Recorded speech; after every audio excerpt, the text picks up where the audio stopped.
পৃথিবীর সবচেয়ে সুখী মানুষের দেশ দক্ষিণ প্রশান্ত মহাসাগরে শান্ত পানিতে ভেসে থাকা ছোট্ট দ্বীপ ভানুয়াতু।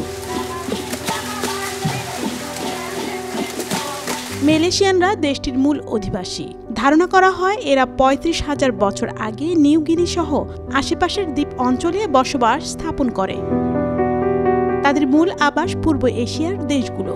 ধীরে ধীরে তারা অসিনিয়া অঞ্চলের অনেক দ্বীপে ছড়িয়ে পড়ে। ফলে মালয়েশিয়ানদের ভাষা ও সংস্কৃতিতে ঘটে রূপান্তর।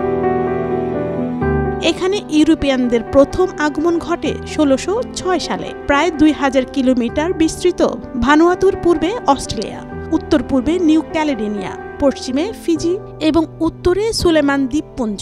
মাত্র ২ লাখের মতো জনসংখ্যা অধ্যুষিত অসিনিয়া অঞ্চলে দেশটির আদিবাসীরা বিশ্বের সবচেয়ে ধনী আমেরিকা এবং ব্রিটিশদের পেছনে ফেলে পৃথিবীর সবচেয়ে সুখী মানুষের খেতাব পেয়েছে। এটি happiest plan in the earth new economics foundation পরিচালিত হ্যাপি ফান্ডের হ্যাপি প্ল্যানেট ইন্ডেক্স অনুযায়ী এটি বিশ্বের সবচেয়ে সুখী মানুষের দেশ। তৃতীয় বিশ্বের দেশটি মানুষের মনের বেশ শান্তি। দেশটির অর্থনৈতিক ব্যবস্থা খুব খারাপ, প্রাকৃতিক সম্পদ নেই বললেই চলে। এরপরেও কেন দেশটির মানুষ সুখী এই নিয়ে বিজ্ঞানীদের কৌতূহলের যেন শেষই নেই। গবেষণায় দেখা গেছে মাটির সাথে রয়েছে এখানকার অধিবাসীদের নিবিড় সম্পর্ক।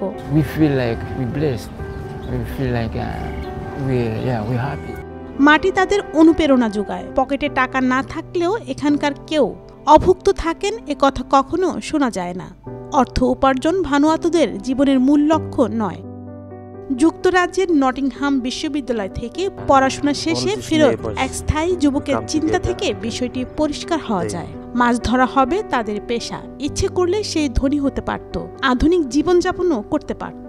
কিন্তু পূর্বপুরুষের ব্যবসা জেলে জীবন তাদের কাছে খুব আনন্দদায়ক। দেশটির অধিবাসীরা গরিব, কিন্তু কেউ কোনোদিন না খেয়ে থেকেছে তার কোনো নজিরই নেই। People of Vanuatu are happy because all of them they own the land and every day they have food.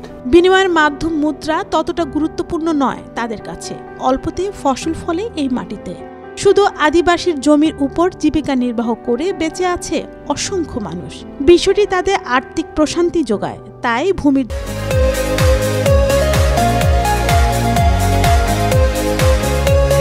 দখল নিয়ে বিদেশিদের সাথে তাদের যত বিবাদ আর বিরোধ। দেশটির আবহাওয়া বেশ ভালো, চমৎকার দীর্ঘ সমুদ্রের উপকূল।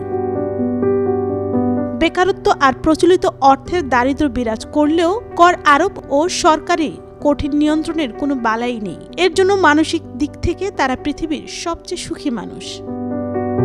সোলোমন দ্বীপপুঞ্জ এর সমভাবাপন্ন জলবায়ুর অঞ্চলের অন্তর্ভুক্ত। আরও একটি মজার বিষয়, সমুদ্রের পানি স্পর্শে এই অঞ্চলের আবহাওয়াকে কখনো চরম ভাবাপন্ন হতে দেয় না। নুসরাত নাহার, মোহনা ডিজিটাল।